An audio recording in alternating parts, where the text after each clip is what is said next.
યુદ્ધના કારણે પાણી માટે વલખા મારતા લોકો, બાળક માટે પાણીનો એક ઘૂંટડો પણ નસીબ ન થતો હોય ત્યારે લાચાર માતાઓ શોષણનો શિકાર સુદ્ધા બની જતી હોય છે.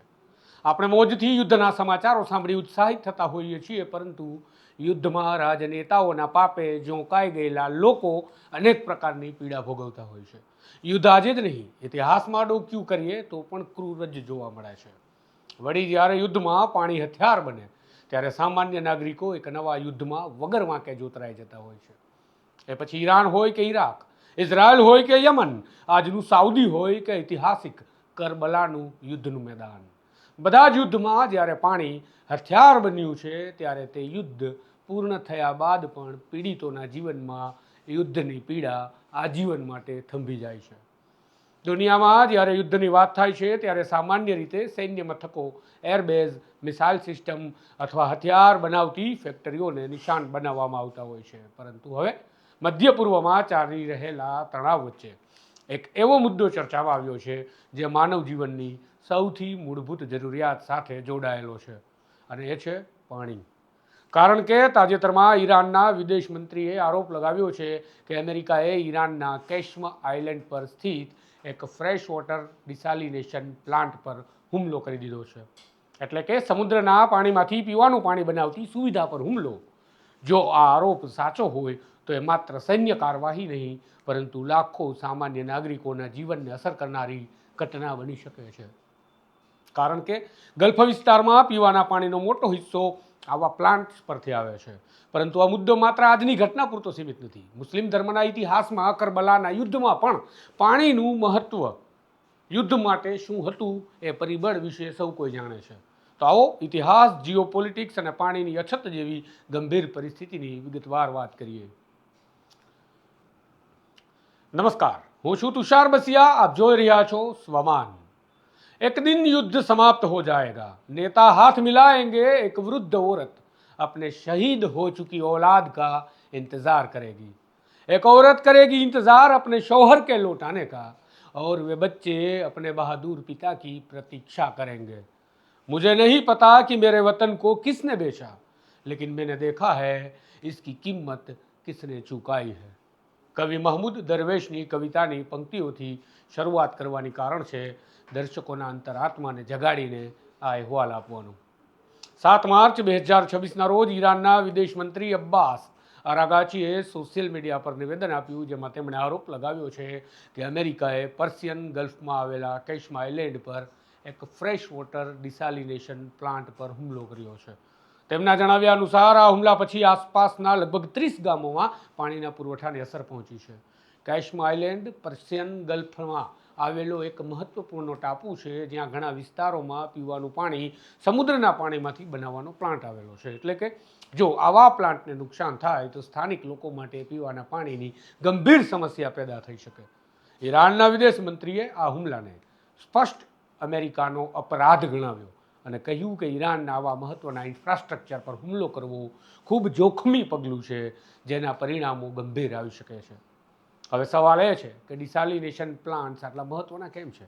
વાત કરી રહ્યા છીએ આપણે ખાડી દેશોની, અને ખાડી દેશો માટે મહત્વનું પાણી પણ છે, કારણ કે પાણી દરેક લોકોના જીવનની જરૂરિયાત છે. જીવન છે ત્યાં જળ જરૂરી છે, અને ખાડી દેશો પાસે તેની અછત પહેલેથી છે. હવે ટેકનોલોજી એટલે કે ડિસાલિનેશન પ્લાન્ટ મહત્વના છે, કારણ કે તેનાથી પાણી બને છે. મધ્ય પૂર્વના મોટાભાગના દેશોમાં કુદરતી તાજા પાણીના સ્ત્રોત ઘણા ઓછા છે. એટલે ગલ્ફ વિસ્તારના ઘણા દેશો સમુદ્રના વિસ્તારમાંથી મીઠું દૂર કરી તેને પીવાના પાણીમાં ફેરવવાની આ ટેકનોલોજીનો ઉપયોગ કરે છે. આ પ્રક્રિયાને ડિસાલિનેશન કહેવામાં આવે છે. ગલ્ફ વિસ્તારમાં લાખો લોકો રોજિંદા પાણી માટે આવા પ્લાન્ટ્સ પર નિર્ભર રહે છે. પરંતુ ડિસાલિનેશન પ્લાન્ટ પર હુમલાનો ખતરો આજકાલનો નથી. અમેરિકાની સેન્ટ્રલ ઇન્ટેલિજન્સ એજન્સી એટલે કે CIA એને આ બાબતની ચિંતા વર્ષ 1980ના દાયકાથી હતી, ખાસ કરીને જ્યારે પર્શિયન ગલ્ફ વિસ્તારમાં રાજકીય તણાવ વધી રહ્યો હતો. ત્યારે સુરક્ષા વિશ્લેષકો માની રહ્યા હતા કે જો કોઈ મોટું યુદ્ધ થાય તો પાણીની સુવિધાઓ પણ સૈન્યનું નિશાન બની શકે છે. અને આ ચિંતા વર્ષ 1990માં વાસ્તવિક બની ગઈ, જ્યારે ઈરાકના નેતા સદ્દામ હુસેને કુવેત પર આક્રમણ કર્યું. જાન્યુઆરી 1991માં અમેરિકાની આગેવાની હેઠળના ગઠબંધન દળોએ ઈરાકના સૈન્ય મથક ઉપર બોમ્બમારો શરૂ કર્યો હતો.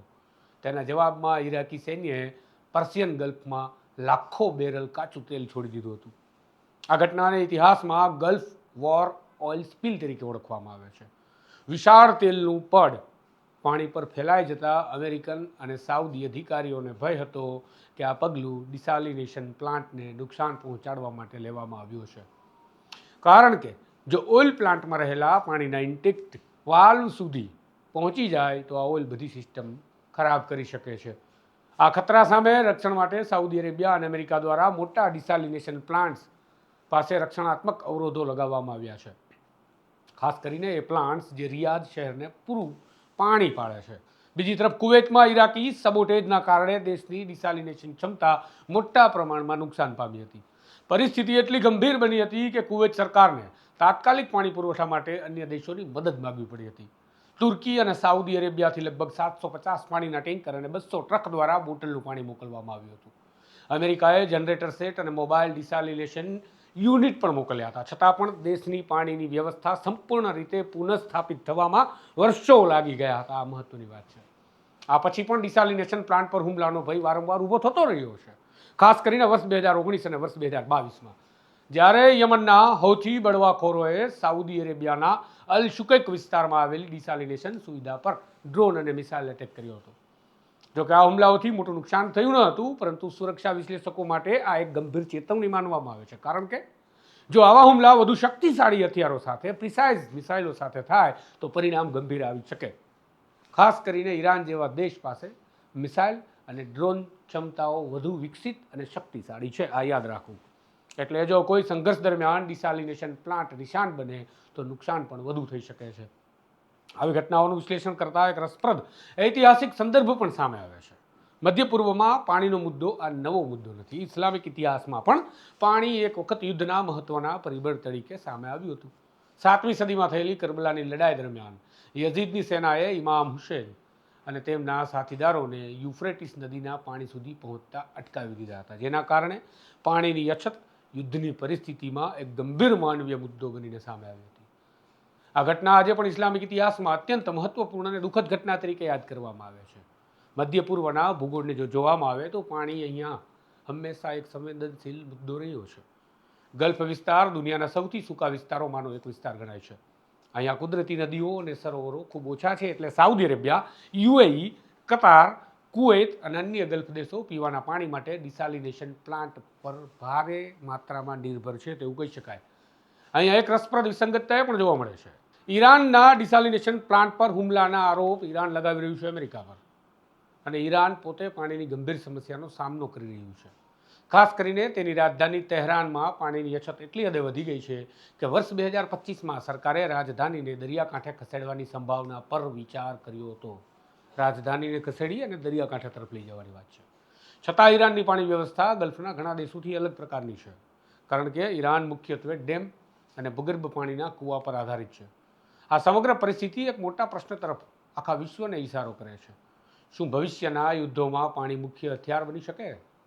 ઘણા નિષ્ણાંતોનું માનવું છે કે આવનારા સમયમાં વોટર સિક્યોરિટી એટલે કે પાણીની સુરક્ષા પણ રાષ્ટ્રીય સુરક્ષાનો એક મહત્વનો ભાગ બની જશે. જો પાણીના સ્ત્રોત અથવા ડિસાલિનેશન પ્લાન્ટ પર જાણી જોઈને હુમલો કરવામાં આવે તો તે આંતરરાષ્ટ્રીય માનવ અધિકારના કાયદા મુજબ ગંભીર ઉલ્લંઘન ગણવામાં આવે છે. કારણ કે પાણી જેવી મૂળભૂત જરૂરિયાત પર હુમલો કરવો સીધા નાગરિકોના જીવનને જોખમમાં મૂકવાનો પ્રયત્ન ગણવામાં આવે છે. હાલમાં ઈરાનના આરોપ અને અમેરિકાની સત્તાવાર પ્રતિક્રિયાની વચ્ચે સ્થિતિ સંપૂર્ણપણે સ્પષ્ટ નથી થતી કે હુમલો અમેરિકાએ કર્યો છે કે કેમ, અને ખરેખર હુમલો થયો છે કે કેમ. પરંતુ એક વાત ચોક્કસ છે કે મધ્ય પૂર્વમાં ચાલી રહેલા તણાવ વચ્ચે પાણી હવે માત્ર કુદરતી સંસાધન નથી રહેતું, પરંતુ જીઓપોલિટિકલ બાબતોનો મહત્વનો મુદ્દો પણ પાણી બની રહ્યો છે. અને જો આ સંઘર્ષ વધુ ઊંડો બનશે તો શક્ય છે કે પાણી પણ યુદ્ધની રાજનીતિમાં મહત્વનું પરિબળ બની જશે, અને એ યુદ્ધ ખેલવા માટે નાગરિકોને શું પીડા ભોગવવી પડશે એની કલ્પના આપણે કરી શકીએ છીએ. અને તેની અસર વર્ષો સુધી રાજકીય રીતે અને સામાજિક રીતે, માનસિક રીતે નાગરિકોના મનમાં, નાગરિકોના જહેનમાં એક ઘા છોડી જશે. તો સવાલ એ છે કે શું આવનારા સમયમાં યુદ્ધમાં માત્ર મિસાઇલ અને બોમ્બ નહીં, પરંતુ પાણી પણ હથિયાર બનશે? જો આપને આ અહેવાલ પસંદ આવ્યો છે તો વિડીયોને શેર ફોરવર્ડ કરવા સાથે ચેનલને સબસ્ક્રાઈબ કરવાનું ભૂલતા નહીં. નમસ્કાર.